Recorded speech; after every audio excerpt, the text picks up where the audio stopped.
Untuk bergabung ke Bawaslu, pemirsa, kita saksikan. Kita mulai ya, teman-teman semua. Bismillah. Assalamualaikum warahmatullahi wabarakatuh. Selamat pagi, salam sejahtera untuk kita semua.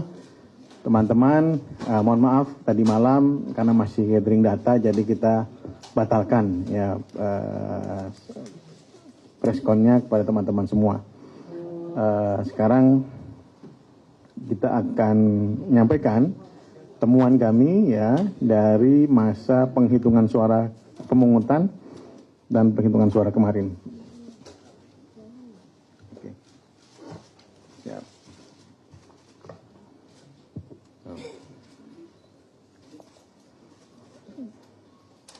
Kita mulai ya, Bapak Ibu. Sudah? Ya. Ini saya bacakan, itu Teh Loli baca juga nih.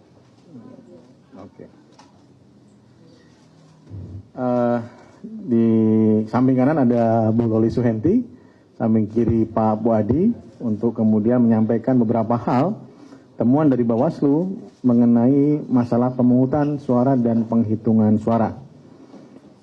Teman-teman semua, Bawaslu mengidentifikasi 13 permasalahan pada pelaksanaan pemungutan suara dan 6 permasalahan pada pelaksanaan penghitungan suara. Data berdasarkan hasil patroli pengawasan di 38 provinsi yang dituangkan melalui aplikasi Sistem Informasi Pengawasan Pemilu atau Siwaslu hingga 15 Februari pukul 6 pagi hari ini. Tren masalah tersebut adalah sebagai berikut. Mungkin Bu Loli akan membacakan. Silakan Bu Loli. 13 masalah pemungutan suara. 1. Terdapat 37.466 TPS mengalami pembukaan pemungutan suara dimulai lebih dari pukul 7 pagi. Yang kedua, terdapat 12.884 TPS didapati alat bantu disabilitas netra tidak tersedia. Yang ketiga, terdapat 10.496 TPS yang logistik pemungutan suara tidak lengkap. Terdapat 8.219 TPS yang didapati adanya pemilih khusus yang menggunakan hak pilihnya tidak sesuai dengan domisili kelurahan dalam KTP elektronik. Terdapat 6.084 TPS yang mengalami surat suara tertukar. Terdapat 5.836 TPS didapati ada pendamping pemilih penyandang disabilitas yang tidak menandatangani surat pernyataan pendamping. Terdapat 5.449 TPS yang didapati KPPS tidak menjelaskan tentang tata cara pelaksanaan pemungutan dan penghitungan suara. Terdapat 3.724 TPS didapati papan pengumuman DPT tidak terpasang di sekitar TPS dan tidak memuat pemilih yang ditandai bagi pemilih yang sudah tidak memenuhi syarat. Terdapat 3.521 TPS didapati saksi mengenakan atribut yang memuat unsur atau nomor urut pasangan calon partai politik atau calon DPD. Terdapat 2.632 TPS didapati adanya mobilisasi dan atau mengarahkan pilihan pemilih oleh tim sukses, peserta pemilu dan atau penyelenggara untuk menggunakan hak pilihnya di TPS. Terdapat 2.509 TPS, adanya saksi yang tidak dapat menunjukkan surat mandat tertulis dari tim kampanye atau peserta pemilu. Terdapat 2.413 TPS, pemilih menggunakan hak pilihnya lebih dari satu kali. Dan terdapat 2.271 TPS terjadi intimidasi kepada pemilih dan atau kepada penyelenggara pemilu di TPS. 6 masalah pemungutan suara. Kalau tadi masalah pemungutan suara, sekarang 6 masalah penghitungan suara. Terdapat 11.233 TPS. Adanya sirekap yang tidak dapat diakses oleh pengawas pemilu, saksi dan atau masyarakat.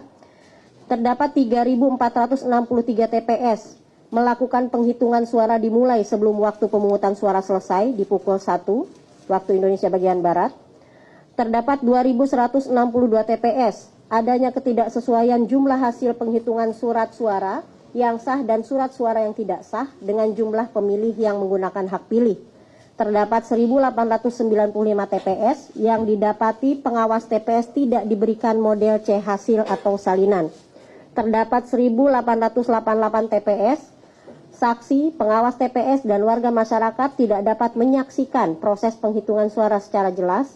Terdapat 1.473 TPS, adanya intimidasi terhadap penyelenggara. Tindak lanjut, silakan Bang Puadi. Baik, dari semua yang disampaikan oleh Pak Bagja dan Bu Loli, ini ada tindak lanjut hasil pengawasan terhadap permasalahan pemungutan suara. Jajaran pengawas pemilu menyampaikan tindak lanjut, ada 4 hal ya, tindak lanjut hasil pengawasan. Yang pertama, menyampaikan saran kepada KPPS agar pemungutan suara dimulai sesuai waktu pada ketentuan, yaitu pukul 7, serta dapat diselesaikan sesuai dengan waktu yang telah ditentukan oleh peraturan perundang-undangan. Kemudian melengkapi perlengkapan berupa alat bantu disabilitas netra ya di TPS. Kemudian melengkapi adanya logistik pemungutan suara yang tidak lengkap sebelum dimulainya pemungutan suara. Kemudian memastikan pendamping pemilih penyandang disabilitas agar menandatangani surat pernyataan pendamping. Jadi ada formulir model C pendamping KPU. Kemudian menjelaskan kepada pemilih tentang tata cara pelaksanaan pemungutan suara dan penghitungan suara. Dilanjutkan papan pengumuman DPT dipasang di sekitar TPS dan menandai bagi pemilih yang sudah tidak memenuhi syarat, dan memastikan pemilih kasus menggunakan hak pilihnya sesuai dengan domisili kelurahan dalam KTPL dengan memperhatikan nilai-nilai menjaga hak pilih. Kemudian yang kedua, menyampaikan saran kepada saksi agar tidak mengenakan atribut yang memuat unsur atau nomor urut pasangan calon atau partai politik, kemudian atau DPD, dan menunjukkan surat mandat tertulis dari tim kampanye atau peserta pemilu.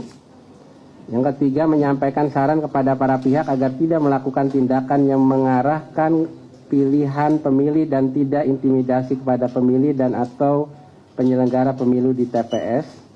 Kemudian yang keempat, melakukan pemeriksaan dan pencermatan melalui menyampaikan kepada pengawas pemilu kecamatan untuk memeriksa dan mengkaji dugaan pelanggaran pemilu terhadap pemilih yang menggunakan hak pilih lebih dari 1 kali, dan kemudian menghentikan sementara proses pemungutan suara, menyampaikan kepada Panwas Kecamatan, kemudian pengawas pemilu kecamatan melalui pleno mengenai surat suara yang tertukar dalam rangka mengeluarkan rekomendasi untuk menyelamatkan suara pemilih.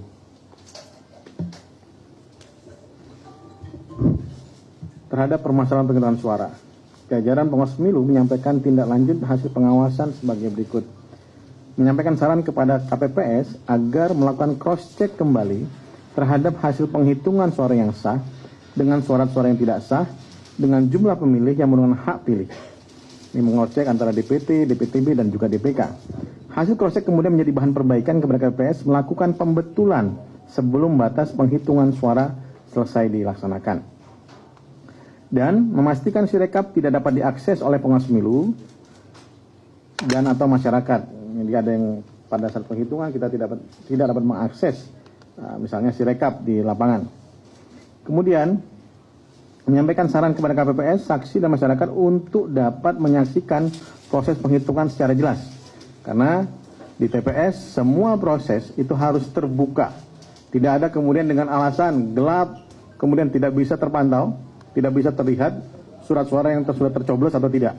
Kenapa demikian? Karena harus dipastikan surat-suara tersebut tercoblos atau kemudian tidak sah atau coblosannya 2 kali atau 3 kali. Nah itu juga perlu, ataupun beberapa kali. Ada juga yang menarik sampai ada yang melubangi misalnya melubangi surat suara. Ini sah atau tidak? Kenapa? Ini biar dipastikan nanti hasilnya seperti apa. Berkoordinasi dengan berbagai pihak untuk dapat mematuhi aturan, khususnya bebas intimidasi kepada penyelenggara. Ini bukan hanya terhadap pengawas, tapi juga terhadap KPPS. Jadi kami berkoordinasi dengan teman-teman kepolisian dan pihak keamanan agar teman-teman KPPS, teman-teman pengawas TPS itu dilindungi oleh aparat keamanan. Saat ini jajaran pengawas pemilu juga melakukan penelitian dan pemeriksaan terhadap potensi pemungutan suara ulang dan penghitungan suara ulang, dan juga mungkin lanjutan, pemungutan dan penghitungan suara lanjutan dan susulan, Bagi KPPS yang telah selesai melakukan penghitungan suara